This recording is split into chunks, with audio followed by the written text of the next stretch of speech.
Welcome, everyone. Hello, hello, hello. It's so glad to see you. We are grateful that you're here early and would love if you could to do the quick poll that's up just so we can know who's joining us this evening. Parents, grad year, all that kind of stuff. We'll get going in just a couple of minutes so that we can let folks join. I'll give you the details of the webinar, and then we will dive into a topic that Lisa and I joke we'll be probably talking about in the nursing home to parents. We love, love, love this topic. So again, thanks for joining us, and we'll get going in a minute.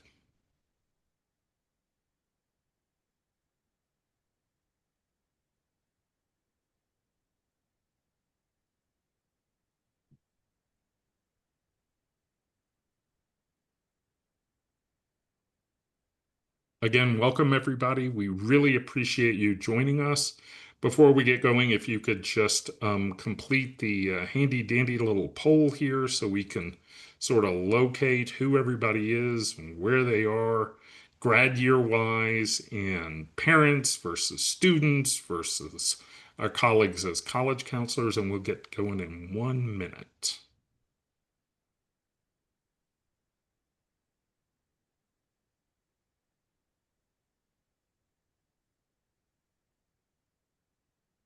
Okay, I'm going to leave this up for 1 more minute, but I'm going to dive in. Welcome. Welcome to a webinar that we just love talking about. Lisa has said before that if there's a theology of our group and our approach to college counseling, it's this. And so you're going to hear some preaching, you're going to hear some context, you're going to hear a lot of very targeted advice.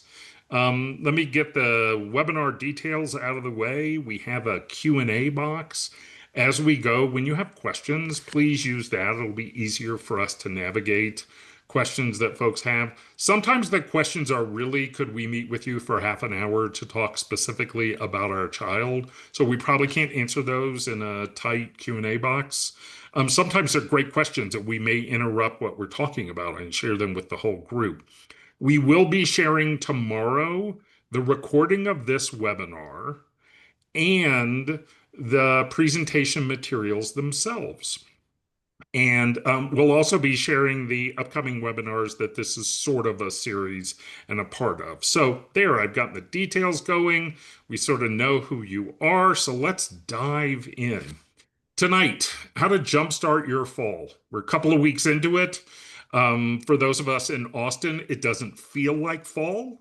Yesterday, apparently, the weather report said it felt like 106 degrees, but we're really going to lean into fall and the priorities for students who really already have college on their radar screen. Um, you have three folks this evening: Lisa Bain Carlton, our founder, myself, and Molly Gully, who comes to us after more than 15 years at the University of Texas at Austin. If you take nothing away from this webinar, and you're going to have a lot to take away from this webinar, take away from the fact that we have seen that engaging in activities during high school is the key to students thriving in college. Delaying engagement until you show up at a college campus is not how you find a great school, tell a great story, or be prepared for college. And as a result, we just want to frame why you should focus on fall. Why not just wait until mid to late spring to really engage on this? And our rationale is sort of four different things. Number one, admissions is just unpredictable as can be. Used to be you could be able to say reach, possible, match. You could say major and this. It's just gone sideways or pear-shaped. Whatever metaphor you want to use, it's just unpredictable. Number two, there's not unlimited time available. Academics and activities take up a lot of the fall, and small choices can have a huge impact, particularly if you're in the younger years of your high school experience. So, what we really want to do today is help you focus so it reduces the stress and increases the opportunities. We hope at the end of this webinar, you'll be able to answer the question, how can I help my kid stand out while at the same time not burn out. And to do that, we want to jump in, talk a little bit by class year, talk a fair amount about process, and then give you insights into how colleges are going to look at a student's engagement. Lisa, could you start us off by giving us a sense of sort of the grade by grade roadmap of what folks ought to be considering? Absolutely. I think one of the things that we really want you to take away from this webinar is that each grade sort of has its job, if you will. And so, what sometimes students will start in the ninth grade, and parents will just want to jump ahead and complete all the things that we're going to complete in junior year. So, what we want to do is use each grade and let it do its job. And so you'll see that we have the ninth grade, the 10th grade, and the 11th grade here. One of the interesting thing about college admissions is we really only have 3 years to impact this for the majority of it. Because in the end, at the beginning of senior year, students are actually applying. So we're going to break it down and talk about each of these grades and how you might go at this. So ninth grade, I love ninth grade. I think that it's such an opportunity. The first thing that a student needs to be doing in the ninth grade is getting used to high school. Just getting used to high school and building really good academic habits in their core classes. Because as we think about college and college admissions, it is those core classes that colleges are primarily evaluating a student on. It's also just the best time to explore. The ninth grade is not the time to try to be nailing down, for sure what you want to be when you grow up, or even what you want to study in college, or any of those things. What we want to see in a successful ninth grade is that the student took time to try out a few things.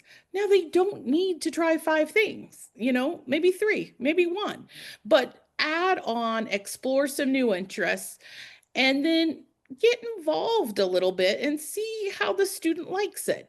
You should expect that they're going to like some of the things they try and they're not going to like some of them. And that's what we want, because as you see to where we're headed, like in 11th grade, by then we want them to be able to be more discerning.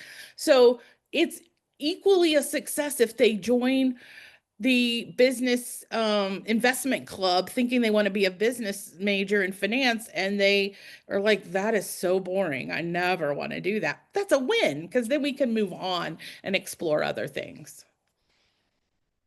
For 10th grade, academics become a little more rigorous, and we're hoping that students start to just maybe have a little hint of some intellectual curiosity in some specific areas, and that they're maybe focusing the activities from ninth grade a little more. So, every student is going to do this differently. Some students, if they're the social butterfly, are going to go join 5 to 7 things. And then in 10th grade, they're probably going to narrow it. And in 11th grade, they're going to probably narrow it. So in 10th grade, we often see a narrowing of activities. And we also will see students maybe taking courses that relate to areas they think they may be interested in studying. And they may also begin to focus on service projects, common good. And so basically, we're just doing a little bit of focusing. A lot of 10th graders, especially boys, might still be exploring as well. So I think we see some developmental differences between girls and boys, and each student is different. But we want to be focusing just a little bit, because by the time we get to that summer of ninth grade, we're hoping that the student can explore an academic area that they may be interested in college, or a couple. Like this year, I had a couple students who are exploring a couple different options to figure out what was of interest to them. And then 11th grade, the wonderful junior year, right? When academics become harder. Um, Most of our students are going to prepare for standardized testing in the junior year. The requirement to kind of, am I ready to prep is, have I taken Algebra 2? And so that's going to be the dependent. Some students will do that in the summer after sophomore year. At this point, we hope the student has been working through these different activities and things that they're exploring both during the school year and in the summer, that they now have a focus, and we're looking for deeper focus and things where they're maybe taking some initiative and making some impact. And especially if they're looking at competitive majors. And when I say competitive majors, these aren't the only ones, but I'm just going to rattle these off: engineering, business, computer science, nursing. Did I miss one? Anybody? Um, Architecture can architecture. also Yeah. oftentimes be super competitive. Yeah, right. So if they're interested in those things that require a little longer runway, then we may have hoped that they kind of got into that in the sophomore year, and they're kind of deepening that. They're also in the 11th grade going to begin to build a college list. So what colleges am I interested in? Begin to visit colleges, all of those things. And so, as I mentioned, the testing timeline, the most important thing I think with testing, after, of course, you don't want to do it before you do Algebra 2, is that your students have a diagnostic test of both the SAT and the ACT, where they took it in real test, like a real test like environment, being timed, and they were taking it seriously, so that we can compare which test is better. So that's really important. Most students are going to be taking the PSAT at school, so that means then they only will need to take the practice ACT. We are seeing a really big shift back to testing, and I think we will continue to see that, especially in the part of the country that we're in. Texas and the southern schools, especially, have a lot of them have gone back to testing. There are some math benchmarks for STEM majors. So, that is important if your student is thinking about being in engineering or any of the STEM fields, that they are able to score, at a high rate for in math. And then typically people always ask this, and of course we do webinars on testing if you want to go deeper on this, is that you're looking at a testing window usually 2 to 3 months before you're going to test. There might be students that have learning differences that a little more leeway might be better. And then there's going to be those students who are so strong that they may be able to go take the test and score what they want the first time. So there's a wide range, and you'll probably have a little bit of idea of where your student falls in that, because you will have been having those PSAT scores. I want to jump in and add one thing. During the pandemic, there was a real shift to test optional, and schools really backed off on considering standardized testing scores in their application evaluation. We want to highlight the pendulum is swinging back in a moment of great inflation and application inflation. Don't trust test optional. Assume that a strong test score can help a student's application from an academic standpoint at every college on her list. Lisa, why is engagement in activities so darn important? Oh gosh. Well, I mean, first of all, because it's good for kids. Engaged kids are happier and excel more in school than kids who are not engaged. And so we know that they're going to do 2.5 times better in school, and that students who are, and this research has been going on forever about engagement, and they are 4.5 times more likely to feel hopeful about the future. And I've had the pleasure over the years of watching students who weren't engaged become engaged. When we have to find something that actually interests the student, right? That's part of the trick. But once we can find something that lights a student up or sparks them, it's just like it really can be transformational for students. And I think this has been, for us, one of our favorite parts of this work, is helping students become engaged, because the what Bob said at the beginning is so important. We're not just talking about applying to college. We're talking about thriving in college. And so learning these skills now is what helps students to be well prepared for college, not for both their classes, but also the social life of college as well, and the and all of that. So I think engagement just is incredibly important and can be, we've seen engagement be transformational for many kids. So as Bob said, we're big fans of engagement for sure. Now, a few myths and facts about engagement. Um, a student needs to be in a whole lot of clubs at school. That's the only way to have engagement. I have seen students who are phenomenally engaged that didn't do anything at school. Maybe they did it in their church or synagogue, or maybe they got involved in a community organization, or maybe there's a specific cause that they care about. So you don't have to have a whole lot of clubs to and clubs can be overrated because they tend not to go very deep. Some of them can be great. So if your kid is a club kid, great. But don't worry if they're not a club kid. There's many other ways for them to get involved. The other thing is that my student must just have one passion, and I might even add to that, and they need to know what it is. Um, at College Matchpoint, we're a much bigger fan of knowing your aptitudes and skills than your passion. Your passion comes along with you, but we also want to help students recognize what their aptitudes and skills are.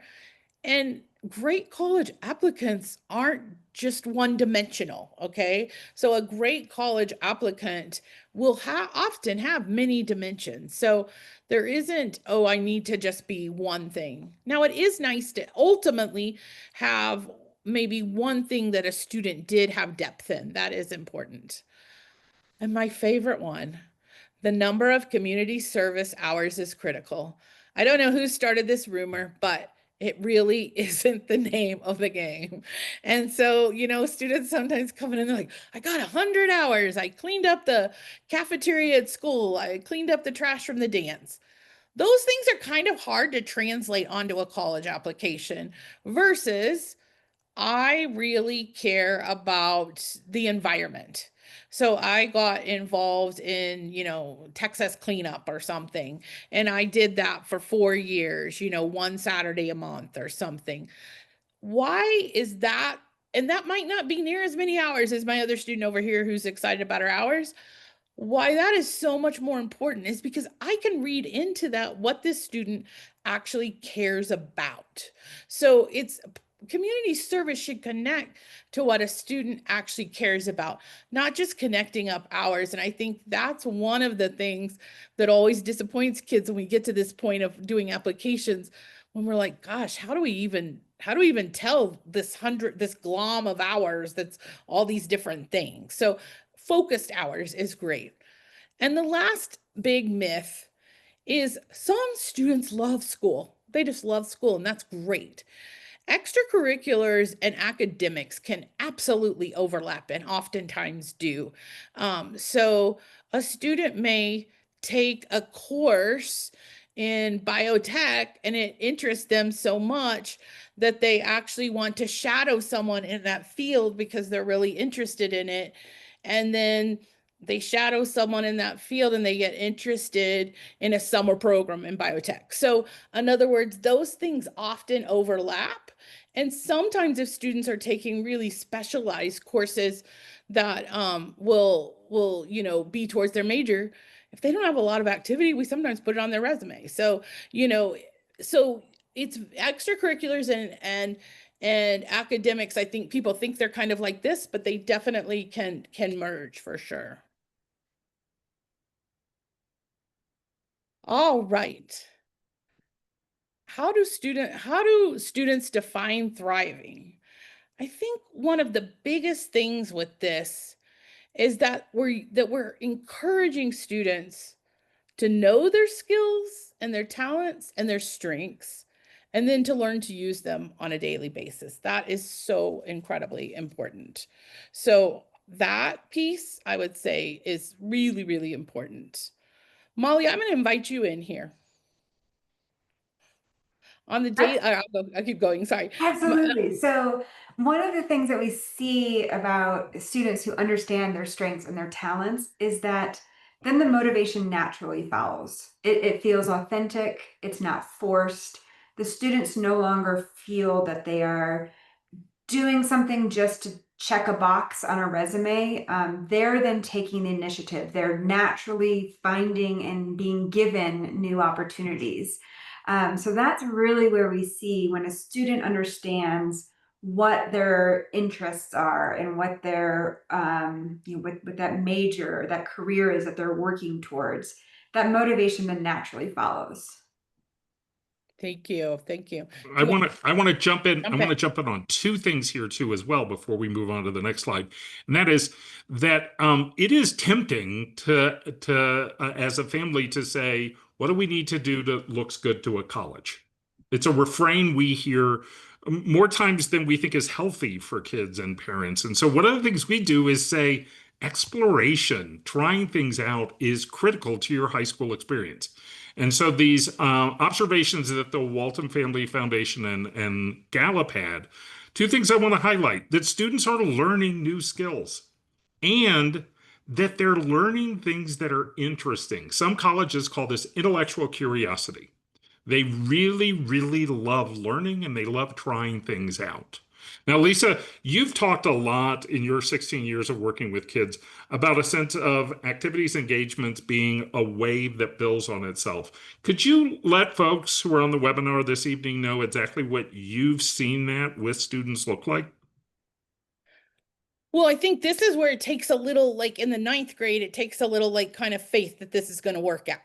Because in the beginning, like any great artistic endeavor, it doesn't look too good till the end. But what we see is, students might, be volunteering because they're Spanish speakers. So they might be doing that. And then they might also really be interested in psychology, and then they might really be interested in their sports. And what we see over time is, can they become the Spanish speaking tutor for students um who are athletes? Do you know what I'm saying? So we begin great college resumes towards the end of the junior year.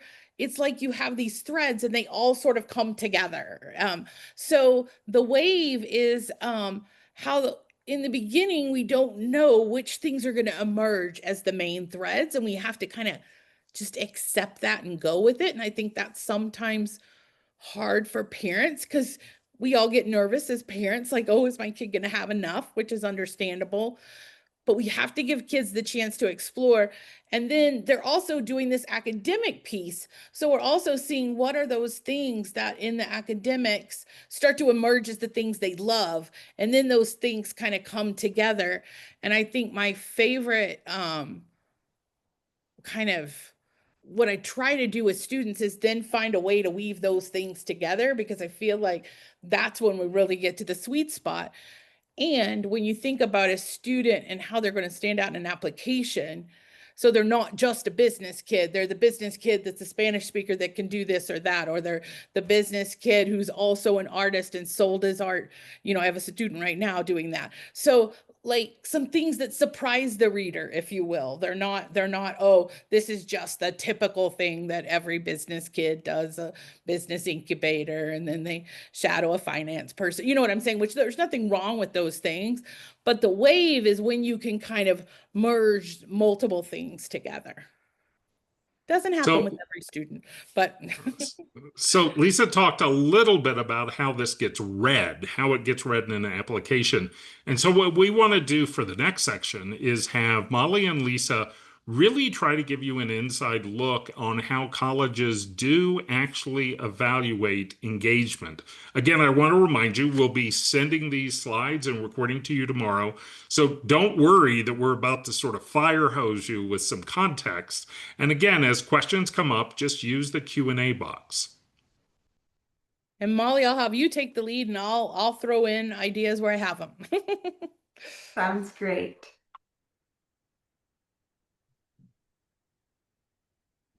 Okay, so like Bob said, I'm gonna walk you through how do colleges evaluate engagement? What do they value about engagement? And most importantly, what can you do to stand out in today's competitive landscape? All right, so let's start with what do colleges value most? We don't want to overlook that the foundation of college admissions is academics. Academics is always going to be that first lens that admissions officers view a student's application. Um, and it's really the reason why it's going to always continue as that first filter is because colleges need to know that a student can handle the academic rigor at their institution. This is also why we're seeing the rise again of the standardized test and the standardized test regaining importance.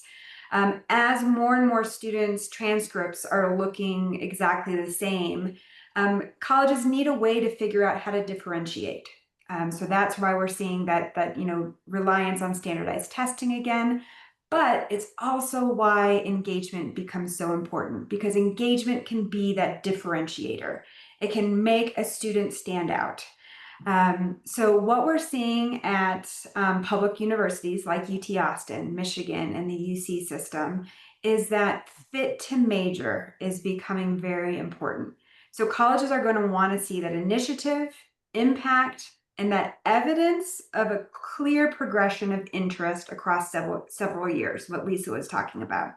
So that's really what's going to separate a strong candidate from a great candidate. All right, so competitiveness. So selectivity is no longer just about the Ivies. So we can see, based on some of these numbers here, that it's becoming the norm for state flagship universities to have single-digit acceptance rates. And the reality is of admissions today is that you're going to need both academic strength and a compelling story of engagement in order to stand out when we are seeing these single-digit acceptance rates. Lisa, do you want to add anything about that? I think you make such an important point is that we're seeing this both in public universities, like for example at UT, if you're not in the top 5%, you're somewhere around a 9 to 10%, acceptance rate. Well, that's not really, that's same with that's equal to USC, right? So just to kind of frame this, and the reason that we show this is not to scare people. It's because it has changed so much since we all went to college. For me, because I've been doing this a long time, as long as I've been doing this, sometimes I have to catch myself with a student yesterday. I'm like, oh, Boston College, and I'm thinking, it's one acceptance rate. And then we look at it and I'm like, oh, that's why I always check, right? And I was kind of shocked. I'm like, wow, that's gone in half in like a few years. And so we show people this because it is really important as you're entering this journey to have good information about what the current landscape of college admission is so that you and your family, as you begin on this journey, have realistic expectations about how much more competitive this is. So we know that because of this competitive part of the competitiveness is because schools like UT Austin are just getting like a huge volume of strong applicants. Last year, UT Austin found themselves with over 90,000 applicants. And so we have to find ways in order to kind of cut through the noise of that level and that volume of applicants. So again, it just really goes back to engagement can not only help a student be differentiated in the noise of that volume of applications, it can also be used to show that a student belongs at that university. And so I'm going to talk a little bit about kind of how you can use engagement to not only show that you're prepared to be at that university, but also to show that that student belongs at that university. So we know that certain majors like business, engineering, computer science, nursing, architecture, often these Pre-med, I forgot earlier pre-med, too. yes, Pre-med, yeah. are highly selective. So what really matters when you're applying to one of these highly selective majors is that your application needs to show not only interest but also preparedness. And so again, the engagement can really help show that not only that I'm interested in the major, but I'm also prepared to be successful in this major. So let's jump into kind of how a university actually evaluates engagement. So we're going to use UT Austin as an example of how they use engagement as part of their application process. So UT Austin evaluates every applicant with kind of these questions in mind. So the first question is, does the student have the maturity and self-efficacy to complete college successfully? So they're looking for applicants who are demonstrating that they're most likely going to graduate. That is an important quality that institutions are constantly asking themselves. The other thing is, does the student show leadership potential? And this is really important to key in on that word potential. So a student doesn't necessarily need to have already demonstrated that they have started a business and they are, CEO of that business and they are already, turning a profit. What they need to show is, like Lisa was saying, that wave, that incremental growth towards being a leader, that they first were involved and then they took another step and took another position. And slowly over time, and a university application reader would be able to see, like, given time, this student is going to develop into a leader. So I think oftentimes we want to make sure that we differentiate between leadership opportunities don't necessarily have to be that they were CEO and founder of their own company. The next is there genuine interest in the chosen major and also a strong likelihood that they're going to remain in that major. That's really important what UT Austin is evaluating students on. This is kind of why we always say, like, there's no back door into these colleges. They're going to be able to see if if you have genuine interest, and also they want you to remain in the major that they're going to admit you in. The other thing that they're looking for is not only has the student experienced adversity, but have they recovered from that adversity? And adversity can be, something as small as, you didn't get a part in a play, and kind of what did you do to, recover, all the way through, some actual personal, tragedy. So again, that's a spectrum of what adversity is, but, being able to show that resilience. And finally, most universities are looking to see, how is the student going to enrich their campus community? How are they going to leave that campus a better place than how they found it?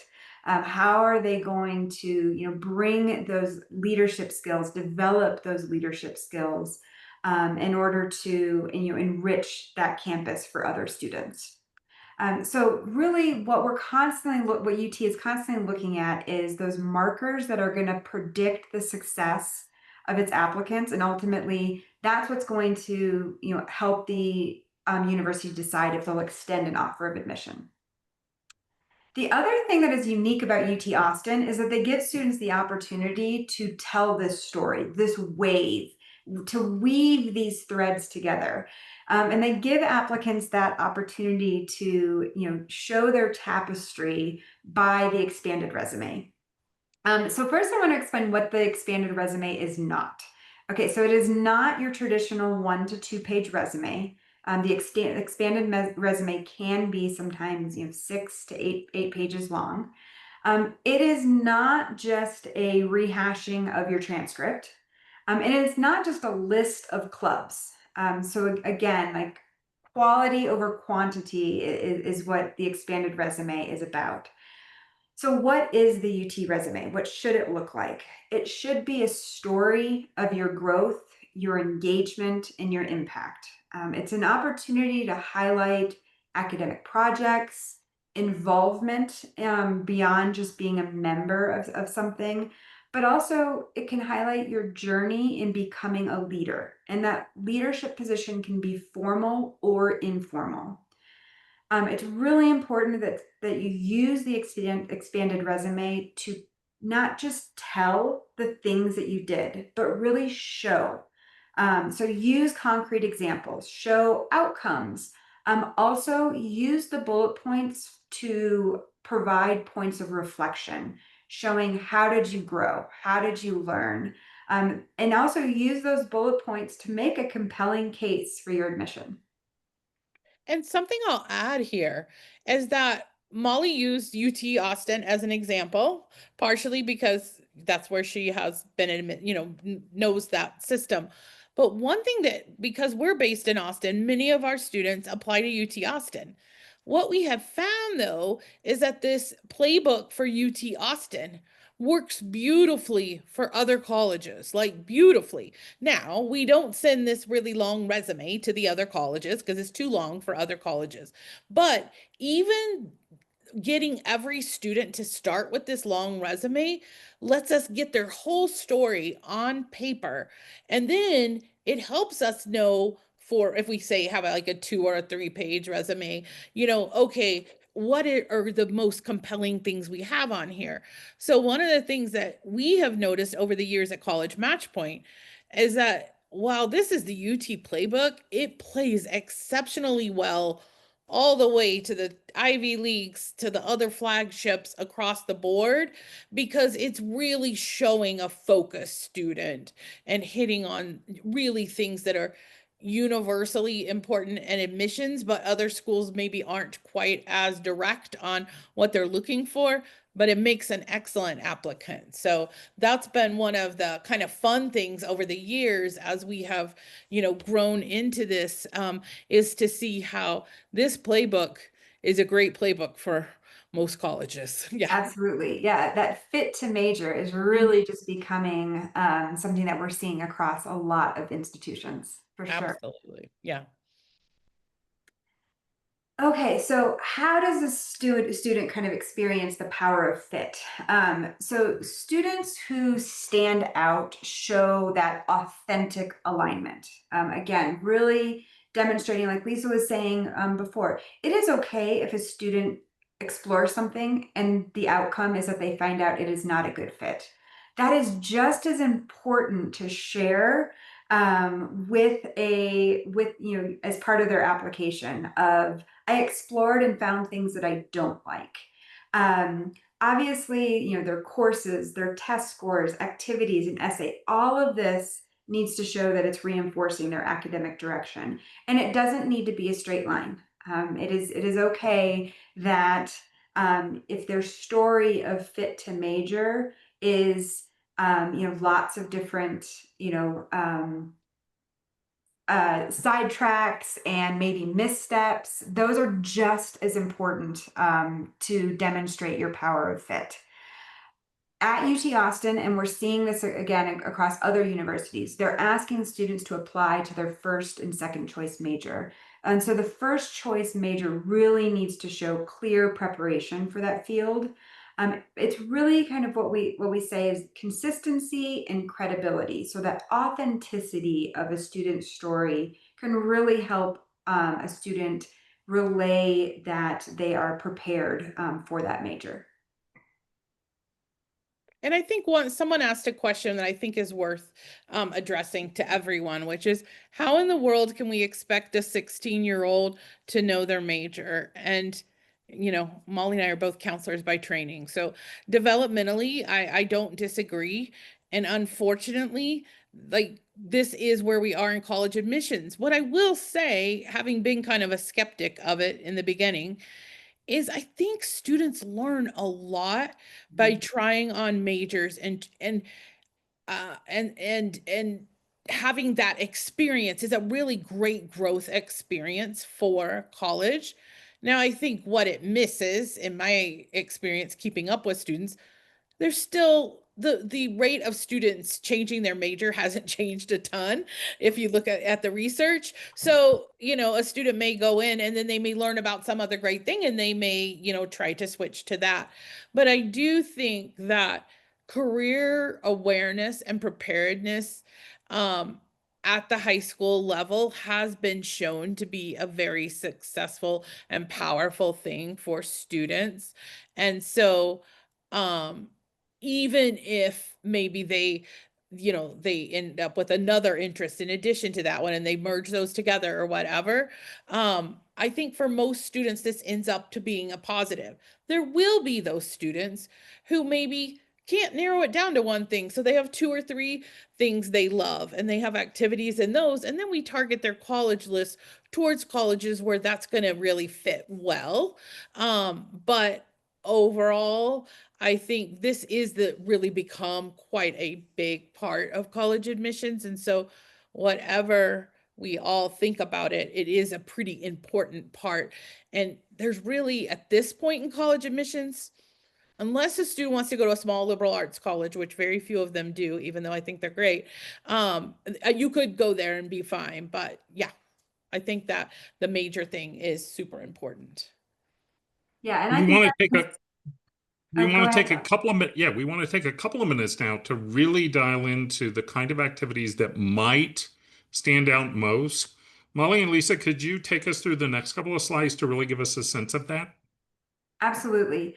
Um, so when it comes to extracurriculars, quality beats quantity every time. So colleges are going to be most impressed by 4 to 6 meaningful commitments rather than just like a laundry list of clubs.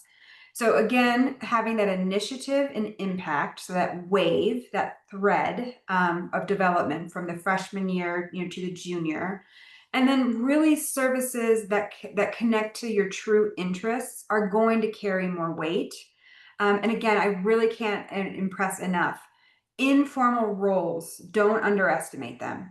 They can really demonstrate leadership and initiative. It doesn't need to be a formal title of a president or a vice president.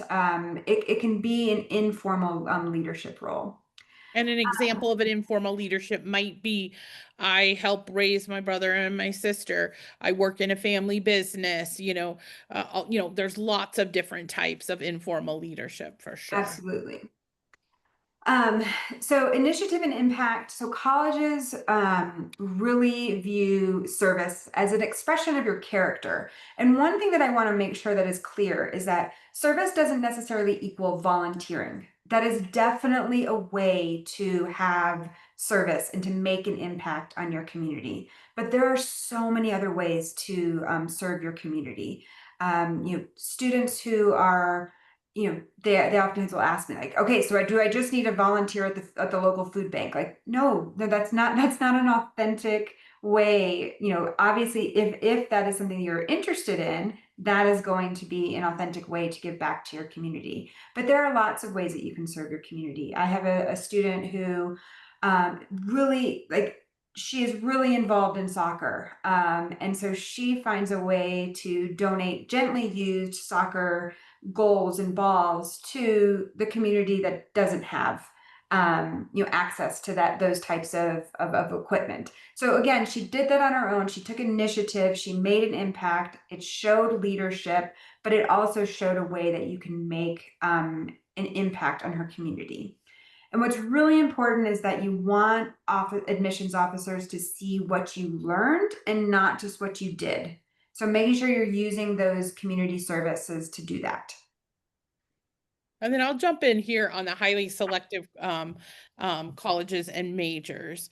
For students who are aiming and have the academic background for this, you really, in your activities, want to be engaging at a regional, state, and national level by the time you're at junior year. So that's not starting in as a freshman again, but that's where you're headed.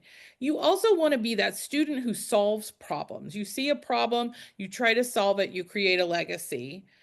And I would say STEM students, and I would think we're really to the point where business students are pretty much in this category as well, is you're going to have multi-year engagement with, the ability to show work that you've done. That's going to be really important. And we have other webinars where we talk about that.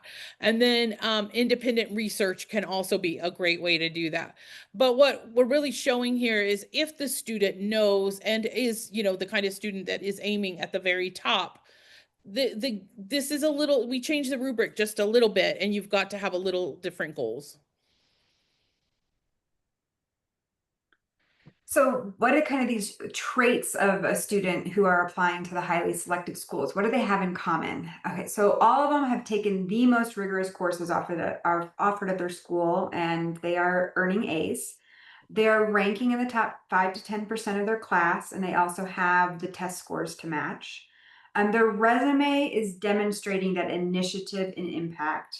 And their essays are not just a strong reflection of their writing skills, but they're also being able to demonstrate through their writing their intellectual curiosity and their unique perspective through that deep reflection of their activities.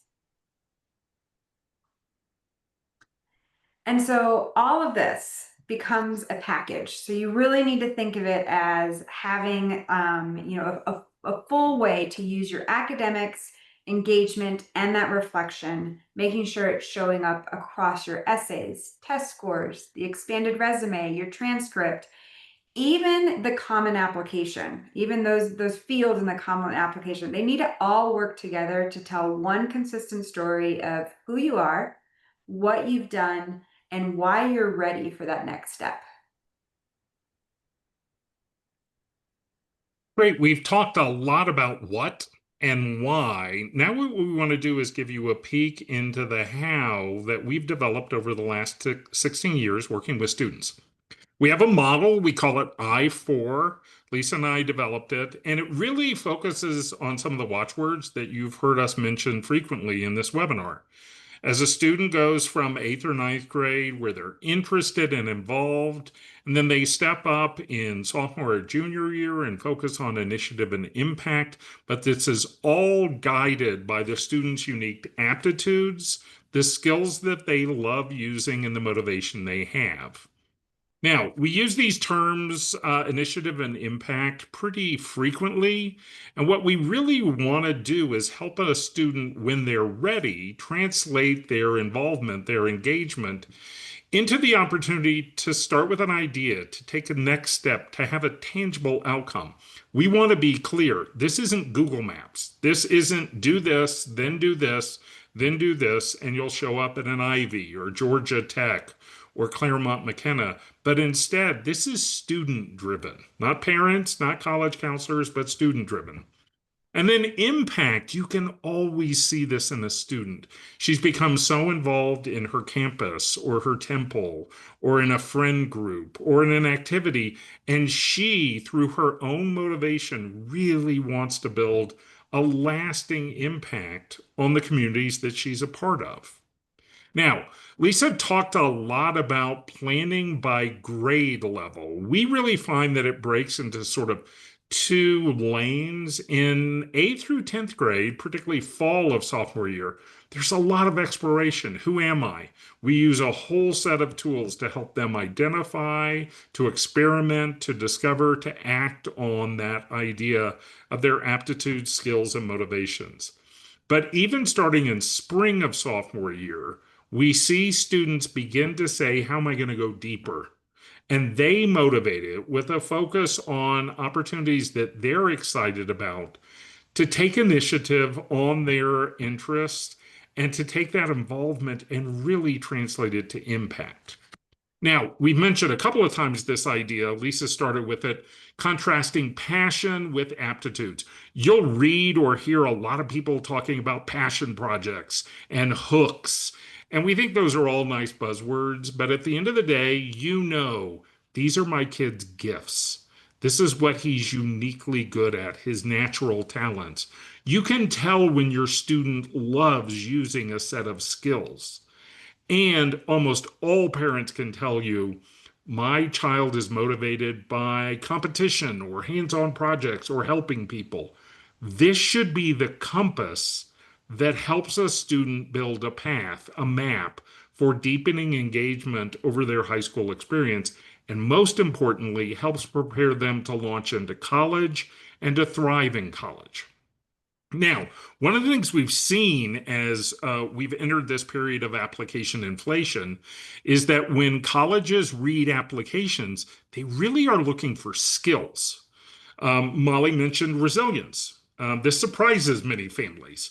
When they look at the essays, they always say, well, don't talk about struggles, only talk about positives. Colleges know students will struggle when they're freshmen in colleges, and they like seeing that they've already struggled and they have resilience. If you are targeting a major like AI or computer science, Lord knows you have to be adaptable. And so a college or a university will want to see that you've altered or adjusted. And if you take one word out of this slide, really try to understand that when colleges assemble a class, they're really trying to look at the mix of character attributes. Is this a student who can engage in a college of diverse opinions and lived experiences? And can they do that, as Molly talked about, in a way that contributes to the community overall at that school? Now, we have several webinars over the course of the year. At the end of this, we'll share already our summer planning webinar. But families always ask us, look, this is so different from my own high school experience as a parent.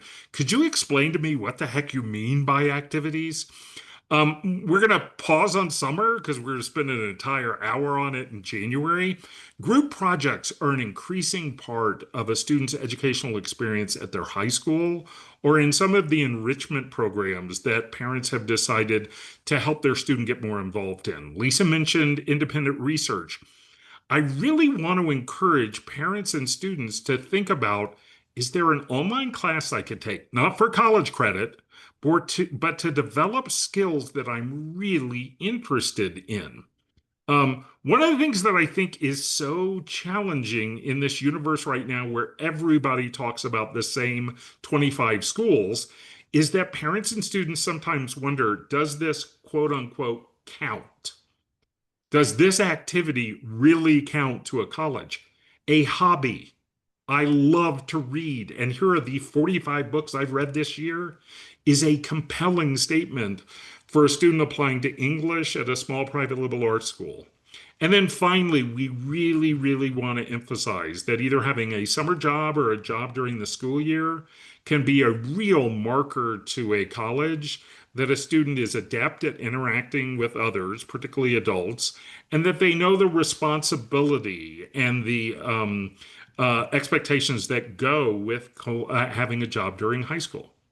Now, we've got three examples here. We'll be sending you this in the follow-up.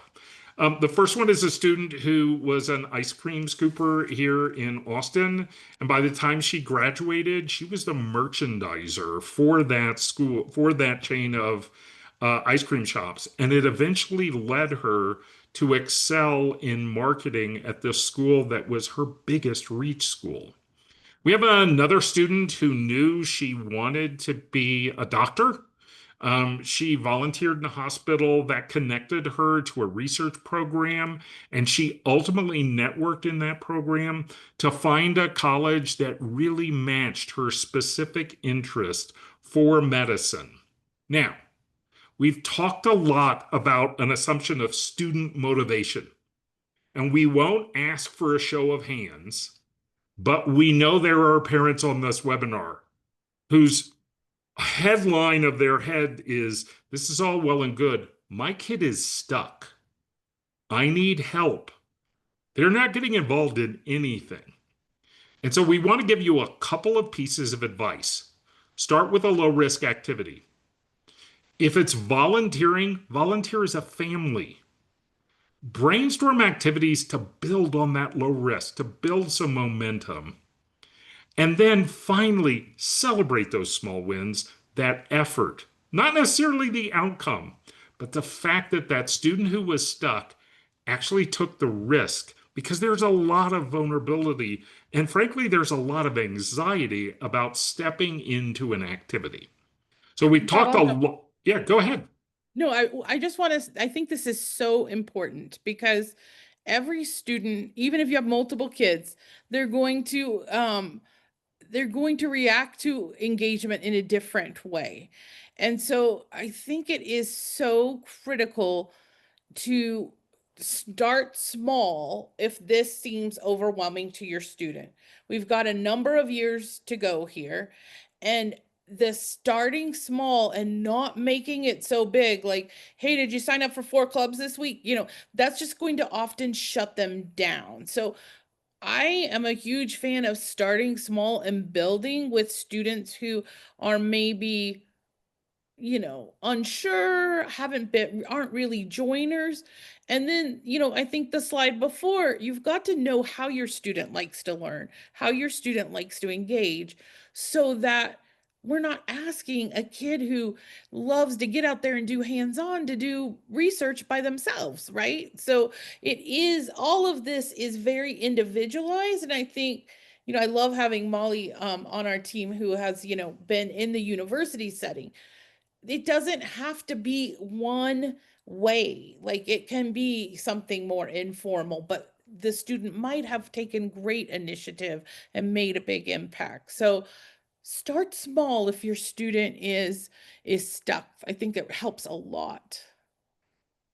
Now, Lisa, you've worked with so many families and parents, and you know the critical role that they can play in this process, both in terms of fall priorities and overall engagement. Can you talk for a couple of minutes about what you see as the most effective roles that parents can play? Well, I think this is complicated because parents also come into this process with a lot of anxiety, right? And so a little of it is checking your own anxiety at the door.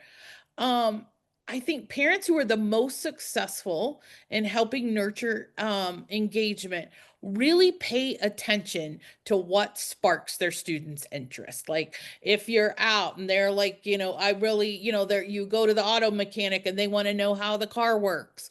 Well, let's keep going there. So really noticing what they're interested in and what they excel in, I think, is really important. A lot of these things is connecting students with other people to learn about it. So connect your student to your friends or people who could be resources, mentors, shadow on a job if they're shy, because some of this is harder for introverted students. And so go with them on the to interview someone. That's fine. There's no rule that says that as you're starting you can't be a little involved and then, pull off. Um, Use everyday things. So you have some people over to dinner and you think they're interested in something your kiddo might be interested in. Have your kid come in for 15 or 20 minutes and chat with them. So you don't have to make it super formal. And then I think one of the hardest things in the college admissions process is that it is a large exercise in reflection. And our society doesn't spend a lot of time on learning to reflect on what we did. So it's not just doing the activity, but it's being able to express what that actually meant to you ultimately, how you did like it, you didn't like it, how it changed you. So start to put threads of reflection in your dinner time conversation, in the car, whatever, to help your student to learn reflection, because I think it is something um, that is really important. Now, of course, I'm saying, sure, you can help them as they're starting, but ultimately you also have to listen to your student. Some students are not going to fully jump on this bandwagon the way other students are. And that means that you have to look at sometimes different types of college lists, right? And so there's only so far a parent can jumpstart this. At some point, especially at highly selective schools, if you think your student has their eye on a highly selective school, the best way to know if that's true is, are they taking the initiative on these things? Because if they're not, in this environment, you're not going to be able to push them up the hill. You're really not. And it's better to just let that go. And there's many, many, many great paths and great colleges. So I think you want to kind of help them start, and then you want to kind of pull back and let them learn, make mistakes, all those things, because that's how we all learn. Lisa, we have one more minute, and we have a question that someone has asked that I frankly think would be a great topic for an entire webinar. And I'm going to read the question.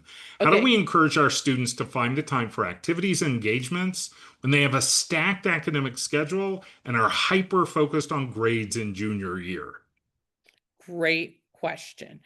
We hope that they've gotten some engagement before junior year, but we meet students who haven't. So if I would say grades have to come first, right? And the grades have to come first. But I think many students are able to do this to have engagement. So they use their weekends, they use their breaks. Summers are just golden. Like, I mean, you can do for a student who's taking an incredibly rigorous course load, they usually have a few things that they're carrying through each year, right? Like the threads that their main activities they do during the school year. But we are using those summers to really, excavate and take that to another level. And then maybe they do something in the summer that took more time that they can kind of continue. Like I have a student right now that did a big research thing during the school year, and now he is doing just minimal research throughout the school year, and then he's going to pick it back up the next summer. So I think you want to anchor it in summers, but you also have to, help them learn time management to carry some of that out during the school year as well. Because the truth Um, is, at the very, very selective schools, sadly, the kids are doing it all, and sometimes this is too much. So, as we mentioned, this is a series of webinars, and the next series of our webinar is in 6 weeks, and it really dives into UT Austin. So many families, both in Central Texas and across the country, are prioritizing applying to UT Austin. And in that webinar, Molly and our colleague Allison Randall will really dive into some case studies about what makes the difference between getting in and not getting in. We'll use actual case studies, anonymized, obviously, to help students and parents understand what UT looks like. We've mentioned our summer planning focus that comes in January, and then we have 2 webinars in the beginning of the spring.